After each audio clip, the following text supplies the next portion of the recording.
utuslah seorang nabi, Nabi Ibrahim itu minta diutus seorang nabi.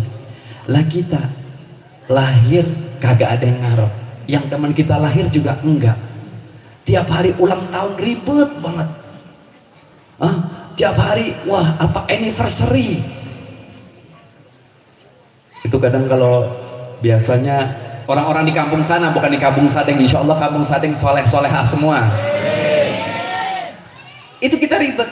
Padahal yang ngarep lu siapa kalau bahasa Jakartanya? Yang demen sama lu siapa? Akhlak juga kagak ada. Orang tua tuh kalau lagi kesel sama kita nih bilangnya saking dasar anak setan kan gitu. Itu aja kita berusaha untuk merayakan. Itu yang pertama, bahwa Nabi, proses melahirkan Nabi istimewa karena memang beliau dari keturunan yang terjaga. Yang kedua, beliau itu adalah doanya Nabi Ibrahim. Nabi Ibrahim minta dia diutus seorang nabi. Dan yang selanjutnya, wa bisaratu Isa qaumahu, dan itu adalah bisyarah, kabar gembira Nabi Isa kepada kaumnya. Jadi Nabi Isa itu setiap bahasa dakwah, setiap ceramah kayak gini, beliau akan menceritakan bahwa nanti akan diutus seorang rasul. Seperti itu. Saya pernah punya pengalaman. Dan juga Nabi SAW itu juga disebutkan di dalam kitab-kitab, tidak hanya dalam kitab kita ya. Saya waktu itu pernah punya pengalaman di Radio Wadi. Saya waktu itu Radio di Wadi di Ciawi sana, di Tapos sana tuh. Ciawi naik lagi. Saya ngisi di situ. Waktu itu saya habis ngisi malam-malam tuh. Habis malam-malam, setelah selesai siaran, ada orang datang. Saya bingung, malam-malam nih kok orang datang mau ngapain ya? Pas dia datang, saya ngeliat mukanya tuh muka orang China gitu, dan nggak pakai peci. Saya bingung karena biasanya yang datang ke Radio Wadi itu selalu pakaian koko. Ini kok nggak pakai peci, celana biasa apa? Saya bingung. Saya tanya sama dia, Bapak mau ketemu siapa? Enggak mas, saya cuma pengen tahu, saya pengen silaturahmi. Oh gitu. Terus mau ngapain?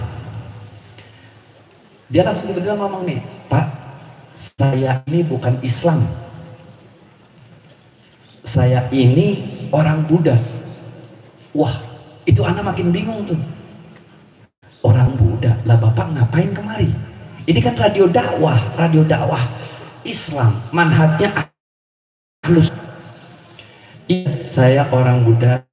Juga kuliah saya itu tentang ilmu agama. Saya keluar kuliah S1, S2, S3-nya di Amerika. Ajib. Terus maksudnya mau ngapain nih? Datang kemari mau ngapain? Saya dari dulu itu diajarin untuk belajar tentang Islam. Lo belajar buat apaan? Kan ente agamanya bukan Islam. Iya, kita mau pelajarin biar kita bisa ngejatohin Nabi Muhammad. Kita biar bisa fitnah, kita biar bisa menyebar sesuatu yang untuk menjelekkan Nabi Muhammad. Ana makin bingung tuh. Terus Bapak ngapain kemari?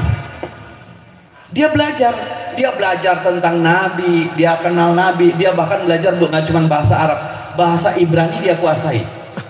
Karena memang kandidat dia sampai S3 itu dididik untuk mencari sesuatu. Islam itu mau dihancurkan dari mana?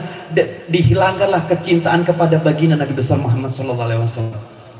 Kalau udah nggak ada kecintaan, nggak ada adab sama Nabi, itu Islam maka akan hancur. Dan itu terbukti. Makanya setiap tahun ente tahu, bahkan akan timbul pecinta Nabi Muhammad akan tumbuh, pembenci Nabi Muhammad juga akan tumbuh. Selalu seperti itu. Yang ngomongin tentang Nabi Muhammad nih bukan Islam doang, agama-agama lain juga ngomongin dengan niat yang berbeda. Terus saya tanya lagi, Pak, terus mau ngapain? Maksudnya mau ngapain nih?